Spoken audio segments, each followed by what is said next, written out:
If your job at a healthcare facility includes disinfecting against viruses, you know prevention is the best medicine. And maintaining healthy spaces starts with a healthy cleaning routine. Grainger's world-class supply chain helps ensure you have the quality products you need when you need them. From disinfectants and cleaning supplies to personal protective equipment, so you can help deliver a clean bill of health. Call 1-800-GRAINGER, click Grainger.com, or just stop by. Grainger, for the ones who get it done. This episode is brought to you by Progressive Insurance. Do you ever think about switching insurance companies to see if you could save some cash? Progressive makes it easy. Just drop in some details about yourself and see if you're eligible to save money when you bundle your home and auto policies. The process only takes minutes, and it could mean hundreds more in your pocket. Visit Progressive.com after this episode to see if you could save. Progressive Casualty Insurance Company and Affiliates. Potential savings will vary. Not available in all states.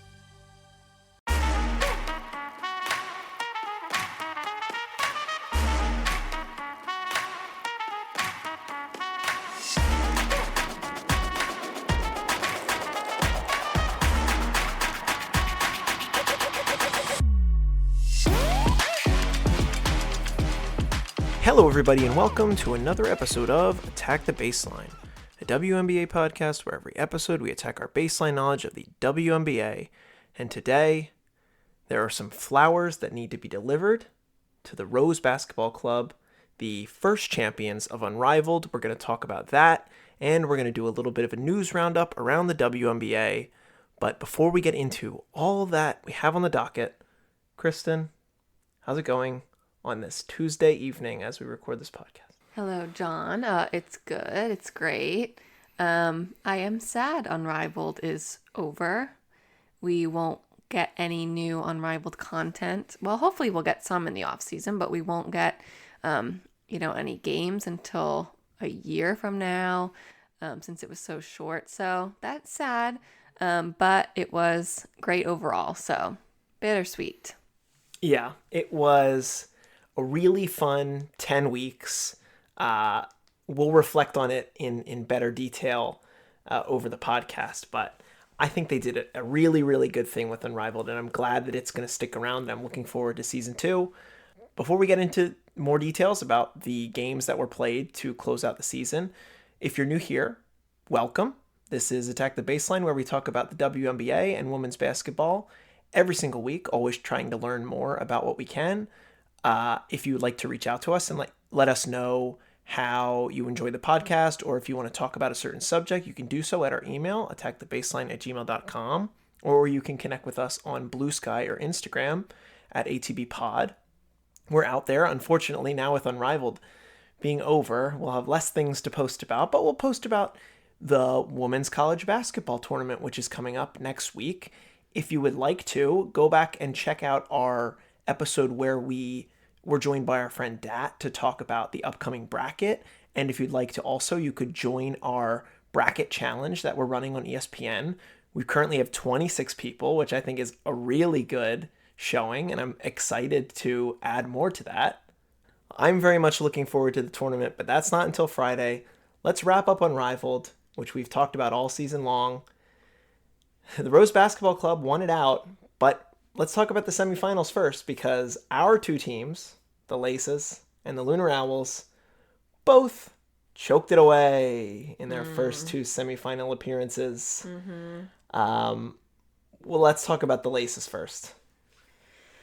Okay. I had really high hopes going into this game. Okay, also, they really teased us with Kate Martin. Because they had this whole social media campaign where they were all looking for Kate. Where is she? Where's Kate? Oh, we're going to find Kate. And they're like making all these videos looking for Kate. There's a reward if you find Kate. So like, I assume this means, oh, they're finding Kate and Kate's going to be back. Now she'll play. She was lost, I guess, is their explanation. And now she will be back and will play in these playoffs. No, I think she was just busy doing Valkyrie's promos. That's kind of what it seemed like to me. What, you don't think she was hurt? Well, yeah, I also thought she was hurt. Okay. And it was just a convenient excuse to go head to the other side of the country. well, why are you telling me Kate's back? And then she's not playing Well, but she still. wasn't back. They found her. They said, oh, we found Kate. She's back. That really made me upset. I will say she was on the bench, though, which she Great. hadn't been for a while. Yes, no Kate Martin for the Laces. They do run 5 deep. Alyssa Thomas, Tip Hayes, Kayla McBride, Ariel Atkins, Steph Dolson. No Jackie Young in this game either. Illness. Which a rough moment for the Laces, who I felt like were kind of figuring out the Jackie angle over the last couple weeks. That now that she's been healthy, but I really don't want to be upset about it, but really, what's your illness? That they you can't never play? specify. They never specify that. I know. She but could have a stomach bug. You don't want to be throwing up on the court. it's just she's been out so long, and now it's just another thing. She has an illness. It was unlucky. Yeah. Yeah. Really. It was really unlucky because it forced them into a position to do a lot more without her that they needed her for. They didn't shoot, they shot okay from 3, 6 of 16. They actually shot better than the Rose. The Rose, who had a full 6, Chelsea Gray, Azare, Brittany Sykes playing, starting for the club. Naz Hillman, seeing a lot of Naz Hillman in the playoffs. She was good. Lexi Hull, and then Natasha Heidemann, champion Natasha Heidemann, who played 1 minute in these 2 playoff games. 1 minute in this game in particular at the end. So, I think what they did was, once the season was over and the playoffs were starting, all of these relief players went back into the relief player pool, and somehow the clubs picked from the pool who they wanted. That's what happened. Right. So, okay. So because Natasha Heidemann had been on the Laces the whole season, basically. So she might as well have just started there, but I guess she couldn't if they picked. Right. Maybe the Rose picked her. And Naz Hillman. But I guess that maybe the Laces picked Ariel, who... Well, the Rose were ahead in standings. Oh, maybe they went reverse standings. Who knows what they did? That's a good question. They didn't play Natasha anyway, so whatever. But looking at the shot diet, you have 3 Laces that shoot that attempt double-digit field goals. AT attempted 16 shots. Tip attempted 12 shots.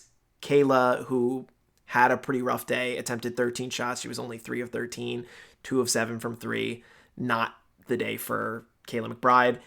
But then you look at the Rose side, and the only player that attempted double-digit field goal attempts was Chelsea Gray. The, spoiler alert, the MVP of the playoffs. It was, I posted about this a couple weeks ago that Chelsea Gray has just gone demon mode for a month and a half. She continued to go demon mode, and they said everything goes through Chelsea, every assist, every shot, and she made 15 of those 23 shots. She was 5 of 8 from 3. She was amazing. That makes me sick to see. She took 23 shots, and the next highest Was 8. That's crazy. The Laces had no sort of defense on Chelsea Gray. They didn't. No. They couldn't figure out how to defend her. Nope. What, would Jackie have been better? Maybe, because Jackie knows her and Jackie plays with her, but I don't know. No, unfortunately, I mean, and this is something that we've seen on Bluesky, people asking, hopefully next year we get more detailed stats. But I would kind of like to see, when Chelsea Gray was guarded by X player, how did she fare? Because is that a stat you can see? Yeah, you can see plus minus against. Oh, interesting. Alyssa Thomas, you would presume would have to guard Chelsea Gray. Mm-hmm. Actually, I don't know, because it would probably be Kayla. Alyssa Thomas has to be busy paying attention to Azare, because Azare's their, angel in this case. Because an Angel wasn't around either, who unfortunately hurt her hand or her wrist in the last game of the regular season. So they had to do this mostly 2-man game with Chelsea and Azare, which we saw a lot more in the championship game, with Brittany Sykes kind of filling in as possible. Mm-hmm. But it was just so funny to see one player able to do it all like Chelsea did. Completely. Drop And, 39. I will stand by the fact that they should have gotten Stephanie Dolson more involved. But we don't need to further discuss that. Only played 6 minutes. Unfortunately, the Laces couldn't take it home. They were leading a lot of the game, but Chelsea really turned it on in the fourth quarter. So, of course, props to Chelsea. Not having Angel there and not having Ka. Like, really, Chelsea's only one starter from the beginning of the season who was there. Right. So, it's weird to say the Laces weren't healthy because the Rows also weren't. They both had to make adjustments, but Chelsea was the one who got it done. Right. Like, no pun intended, deserves all the flowers that she receives. Now let's flip over to my Lunar Owls, who were going into the fourth quarter leading the Vinyl Basketball Club by double digits, and we're not able to get it done.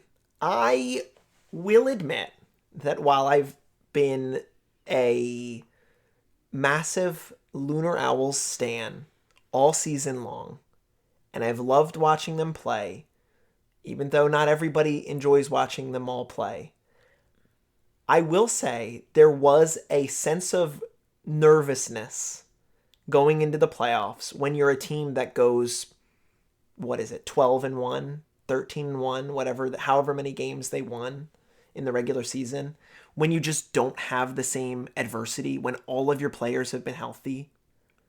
That's like some of the other players learned to play a different style, whereas the Owls were just able to do basically the same thing. And I have to give credit to Teresa Witherspoon, who was able to coach the Vinyl to a win over the seemingly unbeatable Lunar Owls. Like, Teaspoon gets a ton of credit in this game. Of course, Ryan Howard and Jordan Canada and the rest of the Vinyl Basketball Club all deserve that too. There was a part of me that was like, they're just gonna flop. I thought it was gonna be in the championship game. I thought they were gonna make it to the final and then lose.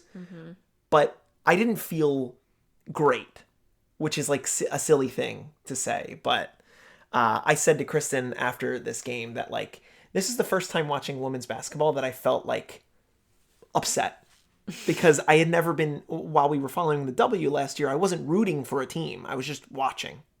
And I'm glad that's what we're doing here, because it's great to just be a fan of the league and be a fan of the players.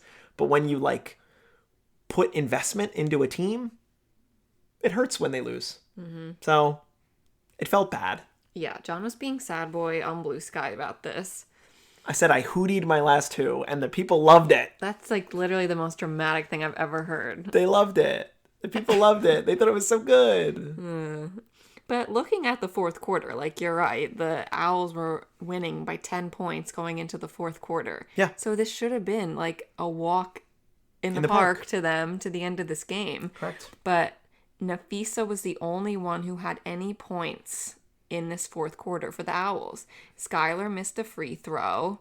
Alicia Gray missed multiple baskets. Courtney Williams missed. Like, they just could not score a basket in this fourth quarter. And Jordan Canada, De'Erica Hamby, and Ryan Howard just, like, worked together so well and did what they had to do to win. It was incredible. It was shocking. I loved it. Yeah, I was here for it. Nafisa's night was very similar to Chelsea's. She attempted 24 shots. She made 16 of them, 3 or 4 from 3. She had 36 points, 8 boards, 3 assists, 2 blocks. She stuffed the stat sheet again. Also, not to mention that she was the regular season MVP for Unrivaled. Very deserved. Very deserved. It was tough. And Chelsea, believe it or not, was the second vote getter in that. And then Kayla McBride in third. Fee did what Fee did all season in this game. And I questioned, because unfortunately this was happening while Selection Sunday was happening, so we weren't watching the beginning of the game, but I turned it on midway through the third. And in the whole fourth quarter, it was Nafisa, Courtney Williams, and Skylar Diggins-Smith. I did not see Alicia Gray for a minute of that fourth quarter. And Alicia Gray, just, checking out the box because I didn't see her in this case, 4 of 10, 3 of 6 from 3 for 11 points, 2 assists, a couple of rebounds. Like, clearly it didn't seem like she was having a great game, but it didn't seem like the type of game that meant that she goes off. I'm guessing Coach Sackman was just riding Courtney Williams' hot hand. She was 3 of 3 from 3 on the game. But, like, Alicia Gray, a little bit of extra size, probably would have been helpful. Best friends with Ryan Howard, as we've learned over this Unrivaled. Probably knows how to guard Ryan Howard better than most players. Could have been on her, and Ryan Howard was a big part of why they were able to close it out in the fourth quarter. She was great. Yeah, I mean, Dearica Hamby too. Like, Dearica deserves a ton of credit. And this was Jordan Canada's best game in the entire season. Wow. So. Good for the vinyl. Very good for the vinyl. Very good for the vinyl. So we go into the championship last night. Vinyl versus Rose. No one was expecting this. And I think it was kind of split on who people wanted to win. Yeah. Obviously, people wanted Chelsea. My opinion was, I want Chelsea to get her flowers. I want Chelsea to have a great game. Right. But I also kind of feel like Chelsea has done everything for this club for weeks. I mean, Angel, of course, too. But Chelsea's scoring the most points every single night. But the Vinyl have been so much better about spreading the points out, working together as a team. Sure. So I was kind of rooting for the Vinyl to win in that sense. Well, I also felt the same way. I was like ranking the people that I want the best for in this game. It was like Chelsea number 1. I think she deserves it. And then it was like Ryan, Dearica, Ray Burrell. I was like, it's vinyl, vinyl, vinyl after that. So I was like, I guess I'm rooting for, I'm rooting for the Rose before the game started. And then midway through the game, I was like, I think I'm rooting for the vinyl. Because even going into the fourth quarter, it was a 2-point game. And, only because Chelsea Gray hit a half-court heave to put them up 2. It was 50-49, last second chuck. She gets it on a nice bounce, goes in, set the pace for the fourth quarter, and they really don't look back. 62-54 final. We look at some of the interesting things. This was maybe Brittany Sykes' best game of Unrivaled, which is pretty crazy. Might have been. She had 21 points. She had 5 boards. She has 2 assists, 2 steals. Not bad. And it really wasn't the same Chelsea Gray, because she was only 7 of 22. She attempted a ton of shots, didn't make her threes. I think she was 1 of 9 to open up the game. She had made 1 3. She really didn't have many points until the end of the third. They were guarding her much better than the Laces were. But eventually, she finds her spacing, she finds her spots, and she makes her shots. But I think the player that deserves maybe the most credit is Azare basically being Angel Reese and going 19 points, 18 boards. Yeah, she really stepped up. She was really good. Like, perfect. Like, Chelsea wasn't able to score, but she was able to get the ball in the paint to Azare, and Azare was able to take care of business. Yeah. It was great. No, it was great. And, like, just Chelsea's ability to adapt like that. Like, Chelsea hasn't had to play that way with Azare before in a lot of time. She learned how to do it with Angel, but she just quickly learned how to do it with Azare in these last 2 games. Yep. And it, like, worked out perfectly. Yeah. So, again, congratulations to the Rose Basketball Club. Angel Reese was nowhere to be seen in this game. She was on a plane. Yeah, whoever booked that flight is like an idiot. I don't know. Unless it was Angel. Don't like... Why would she do that? I don't know. So that was weird. It was a little weird, but she was on FaceTime post-game. Like, yeah, she was hurt, so she wasn't going to play, but, like, Kyle was there in the stands. I would just think, like, she would want to be there if her team's about to win. Yeah. Even if her team has a chance to win. Oh, I'll be there to support the team. So I fully assume she didn't book this flight. I don't know where she was going. Maybe her agent or something. But afterwards, when they were doing their, like, winning press conference, she did an Instagram live from a plane. So I was like, okay, I don't understand, but cool. So yeah, love that. And I just want to mention a cool wrinkle, to Nola Henry and to Teaspoon. It was cool to have the only two women coaches in the league to make the final. That was great. Nola Henry, who I didn't know anything about, damn good coach. A lot of people argued that she was really the coach of the year because of everything that she had to go through with the Rose Basketball Club. Obviously, Coach Sackman had the wins, but Nola Henry, you deserve a gig. Teaspoon, you deserve a gig. Listening to Jordan Canada talk post game, I was like, Teaspoon, get to Atlanta. I think that's the spot that she would be perfect. Like, she's already coached Ryan. She's coached Jordan. I think Alicia would be close with her too. BG, come on. Like, I need her in an assistant role because I don't want her to just like hang out to dry until the next Unrivaled season comes by. Yeah, for sure. But like, love that for all involved. Great win for the Rose, and excited to see what it means for season 2. Do you have any like overall opinions about or last minute thoughts, last minute retrospective of Unrivaled? Yeah, I think it was just the perfect way to give these players something to do in the off season where they could keep playing basketball with each other, play with different players that they hadn't played before, get more money than they would have, not going overseas. They got amazing facilities. It just seemed like they loved it. Yeah. So all around for that experience, I'm, very glad that this happened. In terms of the audience experience, when we went, it was so much fun. Incredible. Go back and listen to our Unrivaled weekend at Unrivaled. It was like one of the best like weekends of my life. So just the experience was so good that they put on. Their marketing's incredible. So they like really made this out of, who knows how long they were really planning on this for, but it seemed like they knew what they were doing and they like did it very well, very quickly. So huge props to the Unrivaled team.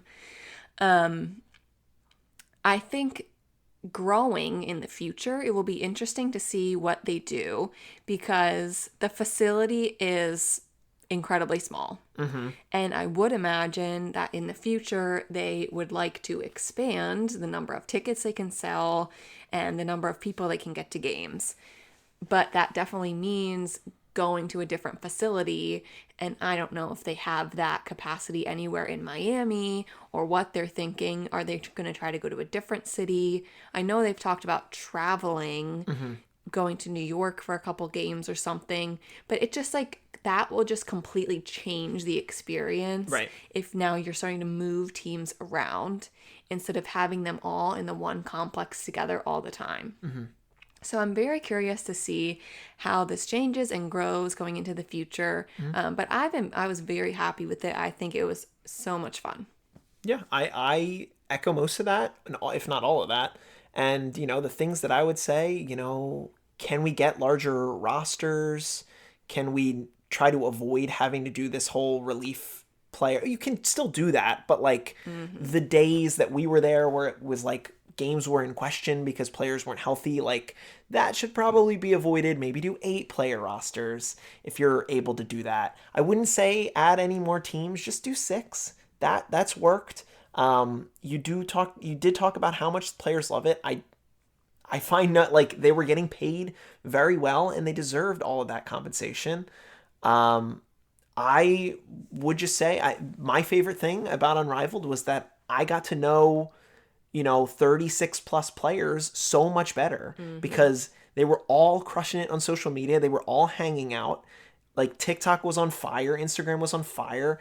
There was so much that we just didn't know about their personalities that now like I'm ride or die for half of these players. And it's awesome because I don't feel that way when I watch the NBA.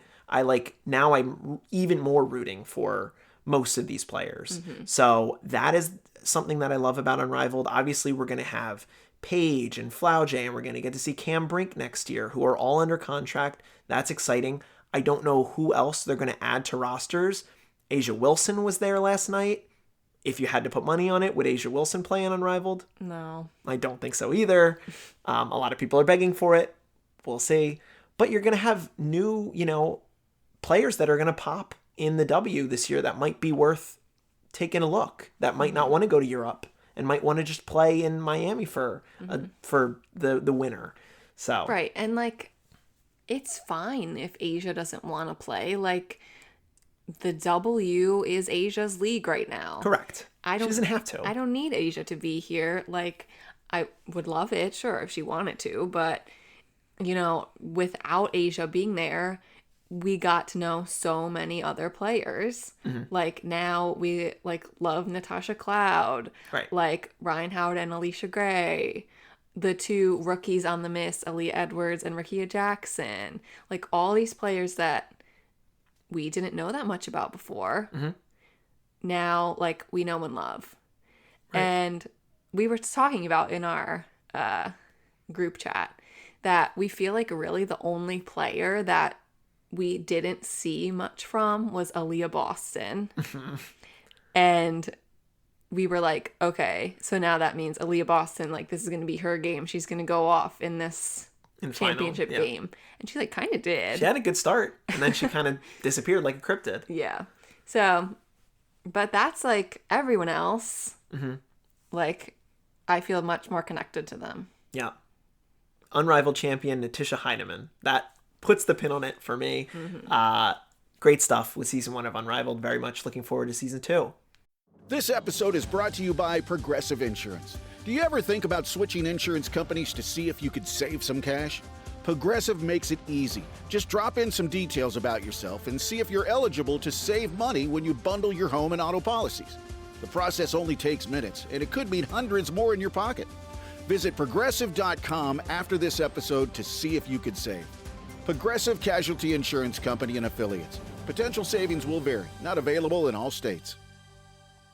When you think about businesses that are selling through the roof, like Aloe or Skins, sure, you think about a great product, a cool brand, and brilliant marketing. But an often overlooked secret is actually the businesses behind the business, making selling and, for shoppers, buying simple. For millions of businesses, that business is Shopify. Nobody does selling better than Shopify. With Shop Pay, that boosts conversions up to 50%, meaning way less carts are going abandoned and way more sales happening. So if you're into growing your business, your commerce platform better be ready to sell whatever your customers are scrolling or strolling on the web, in your store, in their feed, and everywhere in between. Businesses that sell more, sell on Shopify. Upgrade your business and get the same checkout Skins uses. Sign up for your $1 per month trial period at shopify.com/Westwood1, all lowercase. Go to shopify.com/Westwood1 to upgrade your selling today. Shopify.com/Westwood1. O'Reilly. Check engine light on? Take the guesswork out of your check engine light with O'Reilly Veriscan. It's free and provides a report with solutions based on over 650 million vehicle scans verified by ASE certified master technicians. And if you need help, we can recommend a shop for you. Ask for O'Reilly Veriscan today. O'Reilly Auto Parts. Now, you just mentioned her, Natasha Cloud. Let's get into the news wrap-up. Natasha Cloud traded the other night in the middle of these playoffs, in the middle of Selection Sunday, traded to the Liberty in a package that we had heard the Liberty had initially, or that the Sun had initially denied, the 7th overall pick and a 2026 first-round pick from New York, going to Connecticut. If we look at the overall trade of the Alyssa Thomas trade, let's call it, Alyssa Thomas and Ty Harris were sent from Connecticut to Phoenix in return for Natasha Cloud, Rebecca Allen, and the 12th overall pick in this year's draft. Rebecca Allen was then traded for Lindsay Allen, a move that we, don't really have to talk about.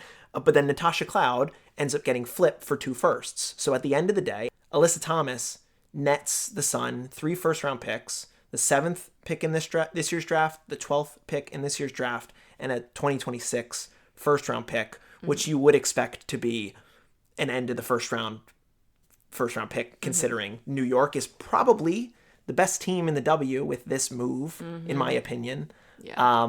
But I would say not bad for everything that happened. The Sun graded out an A on this. They didn't get nothing for Alyssa Thomas, which is good. So that's the Sun. Sun over here collecting picks, doing what they got to do. They're going to the full rebuild. Let's talk about Tosh in New York. What are your first impressions about Tosh in New York? Well, she's going to be playing with her partner, Isabel Love it. Harrison. Love it. So that is very fun to see because the couple that we saw this past year, DeWanna Bonner and Alyssa Thomas, they are not playing together. But we will have couples united in New York and in Dallas. And in Dallas. You lose one, you gain two. That's Yeah. that's what I said the other night. So it's okay. It's not bad. So New York lost Courtney Vandersloot Correct. in the offseason and essentially replace her with Natasha Cloud. Yeah. That to me is incredible. A couple years younger. Yeah. From what I recall from last year, Natasha Cloud didn't particularly stand out to me in the regular season when we were watching Phoenix. But she turned it on in the playoffs. Yes. For Phoenix. Yes. She was able to like turn it up a notch and won them a game or two. She had a 35-point game. Right. Hit a ton of threes. So that's something that will be very valuable in New York. This past year, New York obviously won the championship, but a lot of those games were really fishy and they could have easily lost them. So if you have a solid playoff player on your team who's like, yeah, I'm like gonna be good in the playoffs and like is now your point guard, like Right. that's great. I mean, just think about this starting five. Sabrina Ionescu. Natasha Cloud. Jonquel Jones. Brandon Stewart. Benijah Laney Hamilton. Yep. That's insane. That's like- so loaded. Yeah, it's incredibly insane. I mean, look. I don't know, controversial. Do I say it? I have to.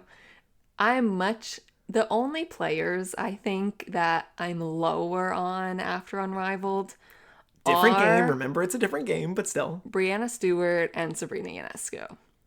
Stewie really did not shine in this offseason. She was hurt. She was apparently hurt. She just had surgery. Got surgery. That, like, I guess she'll be okay Yeah. for the W season. Sabrina was hurt in the beginning of Unrivaled and, like, had a lot of other things to do. So, like, Sabrina also really didn't shine in Unrivaled. I know that's 3-on-3. So, obviously, we'll be going back to what they're more comfortable with in 5-on-5. But I just don't want to say, oh, like, Sabrina and Stewie are automatics at this point. I need to see it and, change what is in my mind after Unrivaled. Sure. Well, I just will say, you lose Sloot, you lose Kayla Thornton, you gain Natasha Cloud, Niara Sabli's getting better, Leonie Phoebus is crazy good. They are the clear S-tier, top-tier team to me. And we're going to do our season previews in the weeks to come after the draft. But just to give you a taste, that's how I feel about how things rank up right now. Really great trade for New York. Got to give them credit for getting that done. Yeah. And now let's talk about two other little news stories that popped up today. A brand new WNBA TV show run by Chiney Ogwumike called The W. It's going to be a scripted WNBA comedy. Scripted. Oh. That's going to be like half-hour installments. It is loosely inspired by Ogwumike and her longtime business partner and agent, Allison Gaylor, who became her agent after Chiney was selected with the first overall pick in 2014 when she was 24. Chose her friend Allison. And this is going to be about like a rookie in the W just being in the W. And it's going to be a comedy. That's kind of like all we know. Okay. You have a question. So I didn't read this article. I just read the headline. So thank you for this deeper information. Yes. This is not like W players won't be in this, like a cameo. I would expect cameos. But this is like actors on a set. Yes, it's the creators from the show Glow You know Glow? No. That's the women's wrestling show. But yes, it's a sports comedy show that is not like Sid and TP. It's going to be a scripted thing. And it's funny. It makes me think of a Philly podcaster or a Sixers podcaster. Mike Levin is a show writer in California, and he was going to write a show about like Ben Simmons that never got out, and it was going to be a comedy. And it kind of reminds me of that it's just like a comedy they've decided about the W, but it's to raise awareness of the W, to get more people to watch Like, and understand what it is. They're going to be calling it the WNBA. Have to be. Okay. Well, the show's called The W. Oh, okay. So that is, I would imagine if they called it like a different league that started with W, that would be pretty silly. Well, I don't know like how much they're going to be working in partnership with the W on this show. You can't just like be saying names of other organizations all the time. Sure. I mean, I think Shanae is going to be very influential in making sure that it's centric. So it's like about her. No, it's not about her. It's loosely inspired by her, but it's about a rookie who is like going through becoming a star in the WNBA, let's say. I just like have a lot of questions, but that sounds fun. It's Sounds funny. funny. It's literally just an idea, and I think it should be fun with how much we enjoyed like and like you said, if we get cameos, a lot of these WNBA players are very funny. Would be very good in a little short shout on some of these shows. And, you know, to just have another, you know, opportunity to magnify the sport is a good thing. People, like some people don't necessarily watch sports, but they love watching a comedy show, even if it's a sport comedy. I mean, Ted Lasso was so successful. Like, why could this not be also crazy successful? Yeah, it could. You know? But that's all we know about this new show, the W. You could probably read more about it all over the places. There's different articles popping up. I'm sure more details to come in the weeks to come. But the last thing I want to talk about is in our last few episodes we mentioned the Sid and TP show, season 1, which was from 2023 that we just binge watched. And we talked about wanting season 2 to come out. And I was on TikTok and I saw a video by one Sydney Colson. And in the comments, I said, Sid, just binge watched all of Sid and TP season 1. It was so good. Are we going to get a season 2? And she said, I sure as shit hope so, John. So all indicators are she wants a season 2. They've done video in Nashville. They could be sitting on it. This is breaking news that it's around the corner. What do you have to say about that? I believe that they've been filming stuff. They've been all around Nashville. Wouldn't surprise me at all if they're like, they have the content, they're editing it. It'll come out in a couple months. It's only been 2.5 years since we've had another episode. So TP we're needed due. some time. Yeah, TP did need some time. Yeah, and that's perfectly fair. But man, if TP signed mid-season with a WNBA team while they're recording the show, and we get a different arc from the other perspective of, oh, I've just been out of the league for a couple years, but I'm back. Oh, I need that in my life. Yeah, that would be cute. Season 2 of the Sid and TP show coming eventually. And that's going to do it for our episode of Attack the Baseline. If, again, you would like to reach out and connect with us, you could do so at our email, attackthebaseline@gmail.com, or connect with us on Bluesky and Instagram at ATBPod. If you would like to join our NCAA Bracket Challenge for the women's tournament coming up this week, you can do so in the link there in the notes. Click away, join up. We're going to have a lot of fun with that. And yeah, all else I'll say is we've got a bracket of our own coming up. That is what we're hopefully getting to record next week at some point. So look forward to that. That's going to be fun. Hopefully going to get a little video action on. So that'll be cool. And yeah, Kristen, anything else for our folks at home before we send this one off? Nope.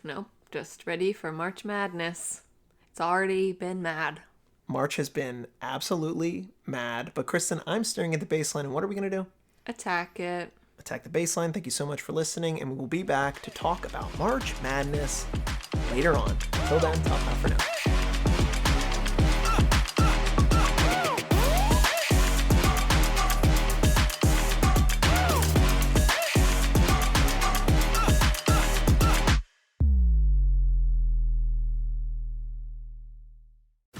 If you work in quality control at a candy factory, you know strict safety regulations come with the job. It's why you partner with Grainger. Grainger helps you find the high quality and compliant products your business needs to inspect, detect, and help correct issues. And the sweetest part is, everyone gets a product that's as safe to eat as it is delicious. Call 1-800-GRAINGER, click Grainger.com, or just stop by. Grainger, for the ones who get it done. This is a mini meditation guided by Bombas. Repeat after me. I'm comfy. I'm cozy. I have 0 blisters on my toes. And that's because I wear Bombas, the softest socks, underwear, and t-shirts that give back. 1 purchased equals 1 donated. Now go to bombas.com/listen and use code LISTEN for 20% off your first purchase. That's bombas.com/listen and use code LISTEN at checkout. Check engine light on? Take the guesswork out of your check engine light with O'Reilly Veriscan. It's free. Ask for O'Reilly Veriscan today. Oh, O'Reilly Auto Parts.